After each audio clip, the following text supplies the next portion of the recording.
Hotel history is created for adult audiences. Content may not be suitable for all listeners. Discretion is advised. You're listening to Hotel History. We take you with us through the sordid history and scandals of some of the world's most famous and infamous hotels. I'm Dieta. And I'm Yael. Let's get started. I feel like we should start this episode off with Gossip Girl here. At the very end, we can say, until next time, XOXO. That's how she sounds to me. I know. No. You did a great job. She does not sound like me. This, realistically, the Gossip Girl, Kristen Bell's voice, if she was really from New York, okay, she would not sound like, Gossip Girl here. She'd be like, Gossip Girl here. Listen up. Oh, exactly. Pay attention. This bitch, Serena, the guys are all over her, but you know what? She ain't shit. Les got attitude. You know you're going to like her better. Real New York Gossip Girl voiceover would be that. The reason we're bringing up this is because we're talking about the Empire Hotel, which plays I guess a pretty important role in Gossip Girl because they filmed there so much and it was like a plot point in the show. Yeah. But I haven't watched that far into the show. I believe it's the character Chuck Bass who eventually owns the Empire, right, in the show? Yeah, that sounds like it would happen in the show. Yeah. Why wouldn't a 19-year-old own a hotel? Yeah, totally. It's realistic. Yeah. I feel like the hotel is synonymous with Gossip Girl at this point. It has even, it offers a Gossip Girl drink. And everyone who tags the Empire Hotel is also being like, Gossip Girl. Yeah, I think their fans are very, very loyal to the Empire. But before Gossip Girl, it was also a well-known hotel. Like I think we need to give its respects to the history of the hotel and not just the show, even though the show is great. Yeah, but the show didn't come in until like 2006. Meanwhile, this hotel has had over 100 years of history. Yeah. Going on. Yeah, it definitely sparked interest in the new generation, my generation. For sure. But it's been around for a while. And it's also very iconic because of the neon like Hotel Empire lights. You just think of like New York. You know? It has this big, beautiful neon sign just shining out into the city. And I got to go and visit the hotel. I got a tour from the marketing manager, Diego. Shout out to Diego. He also answers some questions we had about the hotel. I went one afternoon when I was in New York and he gave us a really nice tour. You weren't there. No, I wasn't. But I did the best to get everything I can, all the information. I took some videos and I'm going to share. Like we're going to share it soon on social media. But he was pretty thorough. And at the end of our little tour, he gave us like a goodie bag with like an Empire Hotel tote and a notebook and I think a mug or something. Like all this stuff, which it's like really good. More jealous. You should be. I love a good tote. I know. And it's good quality too. They do not skimp on the quality of their totes.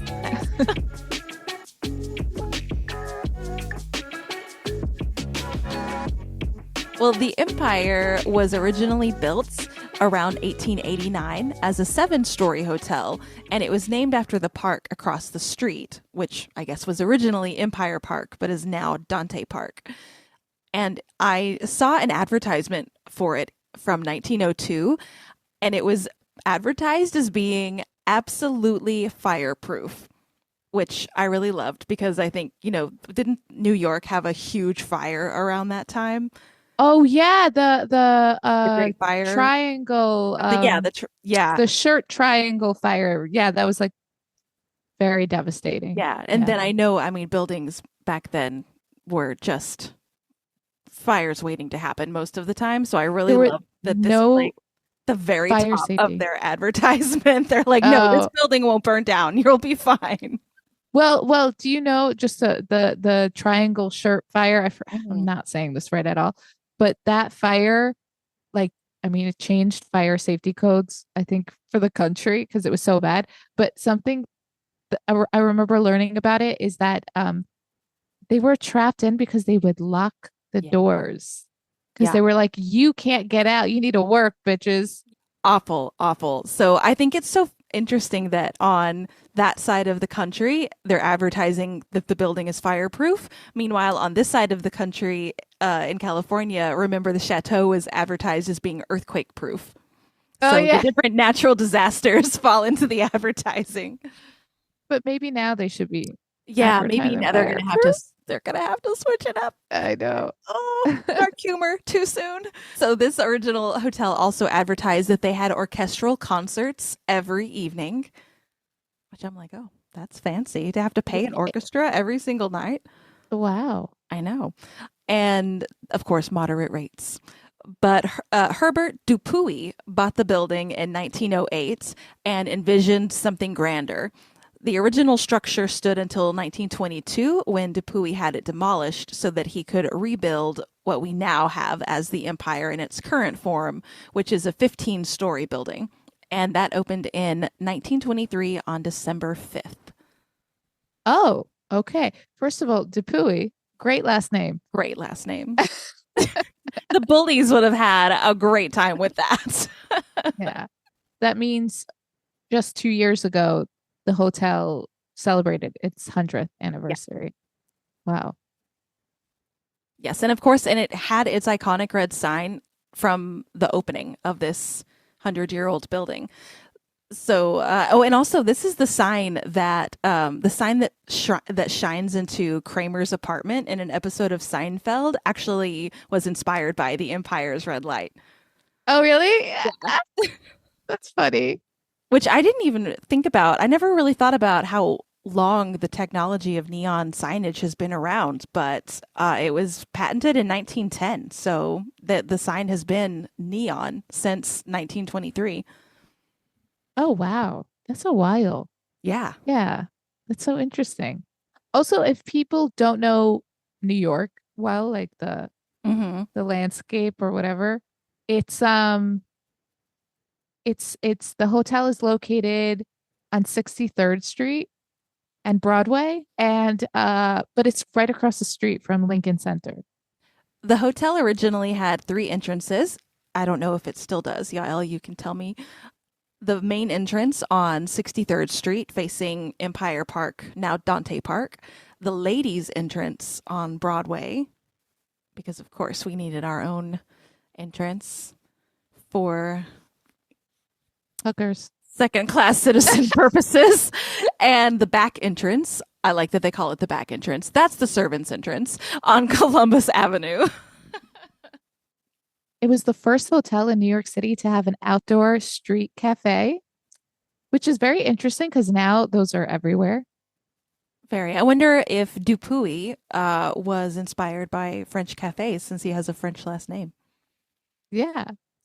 It's the first to have air conditioning meeting rooms. Oh, that's saying something. Yeah. They would put ice in the vents and use a fan to circulate the cold air. Wow. What a hack. Yeah. Do they just like put a bucket underneath to keep the melted ice from? They must have done something like that. The library located on the main floor contains over 6,000 books. Children under 12 years old weren't allowed. That's Wait, because they what? were in the factories working. Oh, and they were dirty and they had jam hands and like no one wanted them to touch books, but also the books and the kids, they didn't want them to read. Yeah, this was an adult space. You know, it's like hotels Oh, now that are child-free hotels. It's like, okay, our library is child-free. I think that I don't think that's a problem. I think there are some hotels that should accommodate children. And I think if they actually designed it to accommodate kids with their parents, it would be better. And some shouldn't, you know? Yeah, Like, and this, I mean, this is in the 1920s when I think they didn't care as much about the family experience yet. I don't think that was quite such a thing yet, especially yeah, with hotels seeming to be more for businessmen than anybody else. yeah, that's true. They don't deal with their children. They don't want Yeah, to see them. exactly. Get out of here. Find the nanny. There was a gentleman's reading room with leading newspapers of large US cities, Europe, and Canada. So they kind of just collected the news from all over the world and were like, come and chill and read and smoke your cigars, probably. Yeah, exactly. Yeah, it's almost like they were having a low key gentleman's club, but they called it a It reading. sounded, yeah. Well, women shouldn't know how to read. No, That- they can read, but they read in the home. yeah. And let's be honest, they're reading recipes Hmm. and poetry. And novels. Yeah. They should not be reading about the news and business. Their poor little women brains can't handle it. Yeah, they don't have the mind for economy and government. Turkish and Oriental rooms existed at the time. So I guess the theme for some of these places were Oriental. Yeah, it seems like Um, every hotel had some sort of exotic themed room, like the Persian room at the Plaza, the Chinese room at the Mayflower. So they had their Turkish and Oriental rooms. but that was like sweeping the world, Mhm. right? Like in the 1920s, didn't they Yes. find all the King Tut's shit in the Yeah. pyramids? And they're like, Yeah. cool, I'm gonna just take this. Yes. Yes. Yeah. In the 20s, Egyptian themes were huge. There were also lounging and coffee rooms for men and women, and billiard rooms, probably just for men. I bet that one was just for men. Yeah. Maybe But sometimes they let the women watch in, so I wonder if they oh, did. that's true. They did. Yeah. At the Stanley Hotel, they had a billiard room that was pretty much men only, but there were benches along the walls where women could sit and watch. How they were so thoughtful. It's so thoughtful, yes. And I'm pretty sure the benches though had like zero cushions on them. Like they weren't trying to make it comfortable for the women. No, they didn't want them there. No.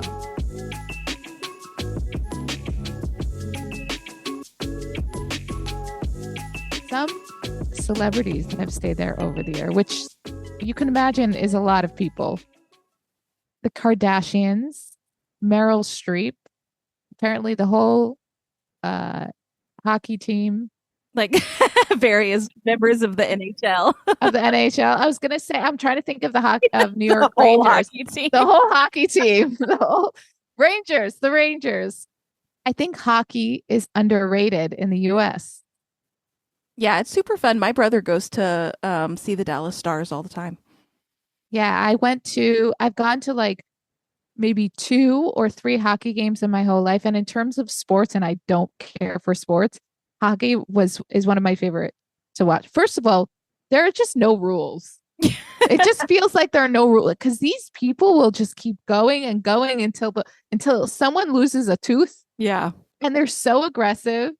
And I just feel like it's easier to follow because you see the puck, you kind of get the gist. And I just think it's so underappreciated in the US specifically. Composer Aaron Copland, who is one of the most celebrated figures in classical music, at least American classical music, lived at the hotel from 1936 to 1947 during the height of his career. He wrote Fanfare for the Common Man and Appalachian Spring while living at the hotel. And he also founded organizations that promoted the development of American classical music while living there.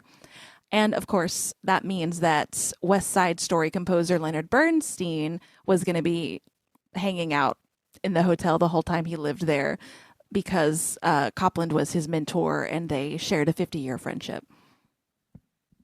He didn't have an affair with him, right? No, that's not the one he had the affair with, I don't think. Oh, okay. So chess champion Bobby Fischer used to have chess matches there in the 50s and 60s. If anyone doesn't know what Bobby Fischer is, he's like basically the all-time best chess person in the world. He's definitely the most famous chess champion. This is the second time we're mentioning him because he used to play chess in the Catskills before he went Oh, crazy with his anti-Semitism. I had forgotten about that. Yeah. I wonder where else Bobby Fischer would go to play his chess matches. What other hotel? Like where, you know? It's so interesting that used to be, I feel like, okay, chess and hockey, underrated. The Iridium Room was a jazz club that the Empire had in its basement, and it was known for the weekly performances by Les Paul held there. Joni Mitchell wrote The Empire into a song, Raised on Robbery. What was that about? Did she get robbed? My mom's she loves Joni Mitchell. Like when I go and I look at all her old albums, records, they're all Joni Mitchell. She was like obsessed. So I'm gonna ask her about that. In the very first line of the song, it starts, "He was sitting in the lounge of the Empire Hotel. He was drinking for diversion. He was thinking for himself." Okay, so whoever this he is, he's the one who was raised on robbery. It's so interesting. Joni Mitchell writes about that. Leonard Cohen writes about the Chelsea Hotel. Mm-hmm. And a bunch of other musicians write about the Chateau Marmont. And I mean, so many hotels are mentioned in songs that have influenced our lives. Like just the Hotel California. We don't know which hotel is that, but it's a hotel. Yeah, they really do have their place in pop culture and have influenced pop culture so much. In the 1920s, Helen Keller actually campaigned on the hotel's rooftop for blind children. There's a photo with a caption that says, "Miss Helen Keller started a campaign today to give radio sets to poor blind children of the city." So she actually gave this campaign at the Uptown Lions Club, which was held at the Empire Hotel, and she asked members of the Lions Club and businessmen to donate money or donate complete radio sets for the blind children. And of course, the Lions Club is a famous, nonprofit that leads a lot of campaigns to help the blind. That's really nice. Now, on top of the Empire, there is a rooftop pool and bar, right? So it kind of makes it sound like there was also some sort of gathering place, meeting place on the rooftop back then, if she's talking to the Lions Club on top of the roof. Oh, there definitely was. It's really nice up there. When I went, I saw the restaurant, but the pool and that area was closed off because it's not the season. So I didn't get to see inside the pool area. But it's, I can imagine, really nice New York summer day. Yeah. Empire Hotel pool on the roof. The view is really nice. Yeah. And I think a lot of the scenes in Gossip Girl happened on the roof because they got like the nice footage of the sign in it as well, didn't it? Yeah, I feel like I need to watch Gossip Girl again. So a lot of things have been filmed at this hotel, as we spoke about. Not just Gossip Girl, but Sex and the City, the movie Sex and the City, not the film, not the show, which I'm surprised. Me too. But the show has been filmed, I mean, all over the city. Yeah, they had so many locations to choose from. How could they have gotten them all? Yeah. Al Pacino's Sea of Love. Never heard of that movie. Nope. Never saw it. Law and Order SVU. Law and Order SVU has filmed in every single location in New York. Yeah. Well, I think the favorite place for all shows like that for things to go down is hotels. Oh, yeah. No, it's that and like alleyways. Yeah. When I think of Law and Order SVU, I think of like garbage and alleyways. True. It was also featured on Sesame Street in the 1970s, when the 1970s was a wild time. And oh my God, yes. Mention a hotel. I want to watch that. I want to watch the episodes of Sesame Street. I bet that was really cute. 1970 Sesame Street. The fact that funny a children's show was set on a street in New York in the 70s. I've never really put that together before, but yeah, New York was a wild place in the 70s. That's not an appropriate place for a children's show to be set. No. The 70s were raw. The 70s were. I think the 70s Sesame Street was just like, let's see what happens. And then it like lasted forever. And I mean, I still love Sesame Street. I think Sesame Street is like one of the best children's TV shows ever. Oh, yeah. Absolutely.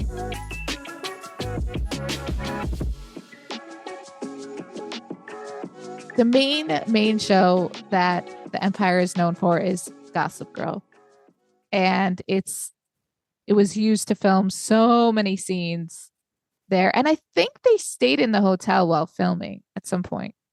That would make sense. Yeah. And a lot of people come just to visit the hotel because of Gossip Girl. It got a new fan base because of the show. And I think a lot of TV shows do that for certain locations. And you'll kind of see people have different reactions to it. They either don't like it or do like it. But associations with the TV shows is a great marketing tactic for the hotels. Like get new interests with different generations. Like it's, which they need because a lot of these historical hotels, they're wealthier, older clientele are getting older. Yeah. And they Yeah. need the younger ones. Exactly. They fall out of fashion because newer, brighter, younger hotels pop up. Yeah. And the Gossip Girl aspect of the Empire Hotel is still going strong. And it's one of the things they shared the most on their social media. But what's interesting is that you can go to the bar and get a Gossip Girl cocktail drink. Ooh. I tried it. How was it? I got a mocktail because it was during the day and I wasn't feeling great. So I'm like, I don't really want to drink alcohol. Yeah. It would have been so much better with alcohol. It's not my favorite. It's very pink, very Gossip girly. That sounds really pretty. It's super pretty. I have pictures and I'm going to share. And it's really, What would the alcohol have been? probably vodka, I think. And I like vodka, but it would have been perfect with alcohol. Like honestly, big mistake was to get a mocktail. But if you don't drink, I get it. Like, but it's really cute, and they put like a little powdery Gossip Girl on top. But I just want to talk about Gossip Girl for a second. As a New Yorker, Gossip Girl premiered when I was 16 or 17 years old, something like that. And so it was peak my generation.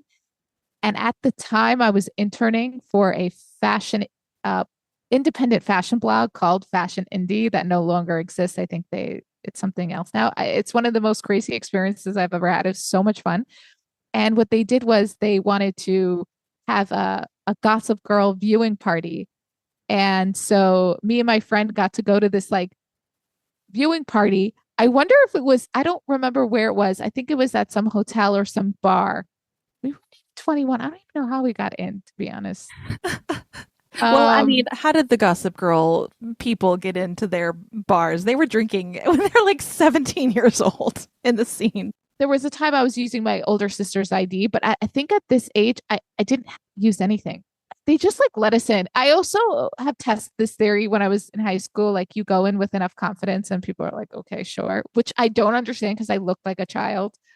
But I don't think we drank. I don't even know what happened, but it was so fun. And we got to like watch the premiere of Gossip Girl with like this like internship thing and it was wild. But after that, it exploded and they filmed everywhere.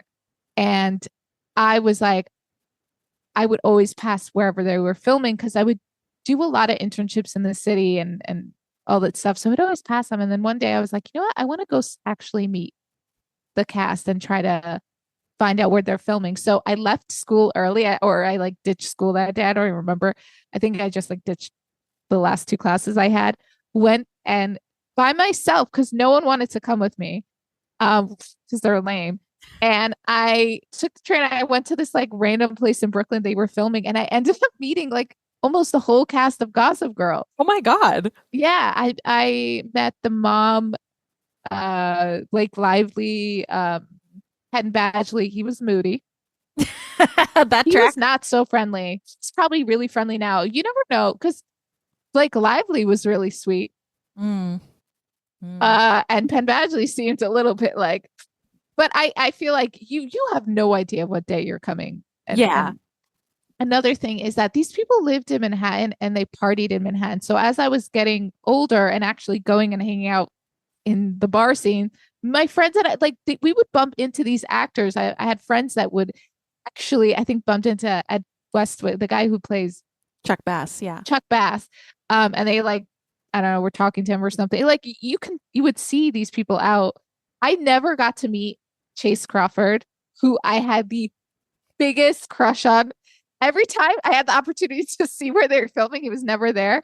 But there was a time they were filming in Brooklyn College when like all the girls in my high school were starting Brooklyn College. And so all my friends got to meet all of them, including Chase Crawford. And all my friends have like photos with them and with him specifically. And I was so jealous. Oh, man.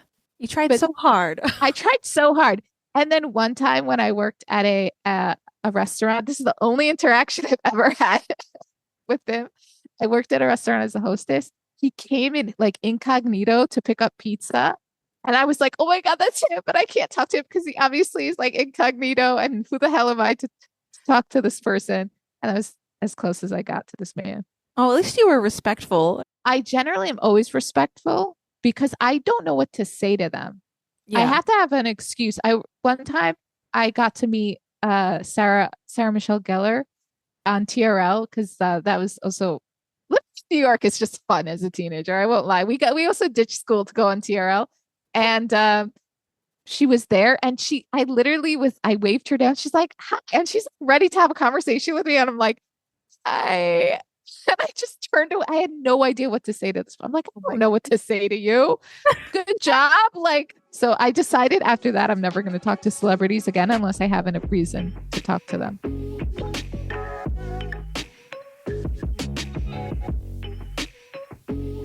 So when you were there with Diego, who was giving you the tour, what were some of the things that he liked the most about the hotel? So he told me that his favorite area was the lobby. That the architectural design of the stairs that lead to the mezzanine is really beautiful. And like, he really like you can tell Diego really has such an appreciation and love for the hotel. And when he was showing us, he was, telling us all his favorite like spots in the hotel. And I just to describe the lobby, it does have a mezzanine and there's a lot of seating areas. And also on the mezzanine, they used to have a restaurant there that they are redoing, and it's going to be a different restaurant, but this restaurant is going to like be basically the whole entire second floor or like the mezzanine level.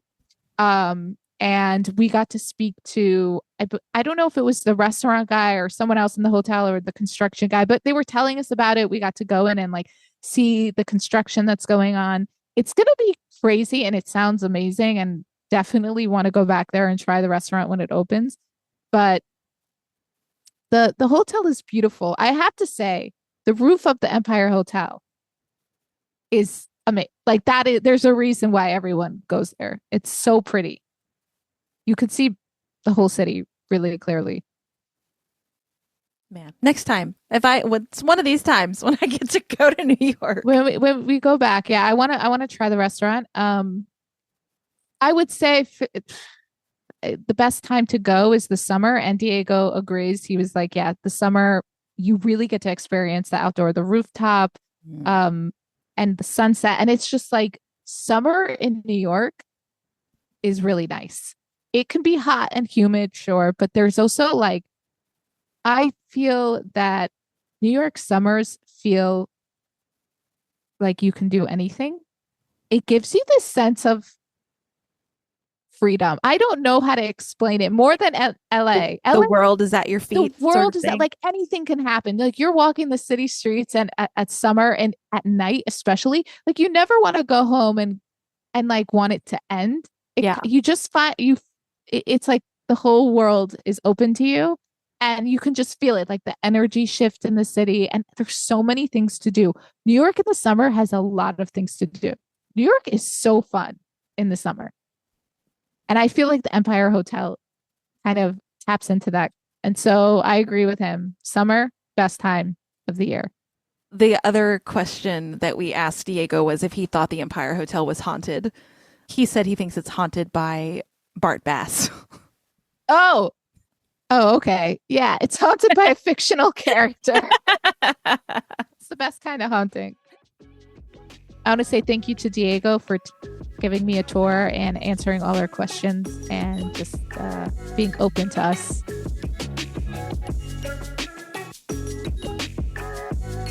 Thanks for listening to Hotel History. You can follow us on most social media platforms, Patreon, and Substack by searching for Hotel History or Hotel History Podcast. If you like what you hear, please leave us a 5-star review on Apple Podcasts and Spotify so we can reach more listeners.